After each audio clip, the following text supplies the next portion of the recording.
तो नमस्कार। युवाओं के दिलों के धड़कन कहे जाने वाले अहिरान स्टार टुनटुन यादव अपने धर्मपत्नी जिद्दी अहिरानी के नाम से फेमस मिस पूजा के साथ में, जी हाँ दोस्तों, पूजा यादव के साथ में जो है गजब तरीके से होली खेलते हुए नजर आए हैं। दोस्तों बता दें, ये इनका तीसरा होली होने वाला है शादी के बाद से।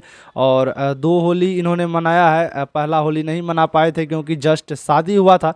दोस्तों बता दें, अभी पूजा यादव के साथ में अहिरान स्टार टुनटुन यादव, जी हाँ दोस्तों, अपने पत्नी के साथ में गजब तरीके से होली मनाते हुए नजर आए हैं। और ये वीडियो सोशल मीडिया पर, जी हाँ दोस्तों, सोशल मीडिया पर खूब वायरल हो रहा है। आप लोग स्क्रीन पर देख पा रहे होंगे किस तरह से शिवांश बाबू, जी हाँ दोस्तों, टुनटुन यादव का बेटा शिवांश के साथ में एकदम होली मनाते हुए अभी अहिरान स्टार का ये वीडियो खूब वायरल हो रहा है।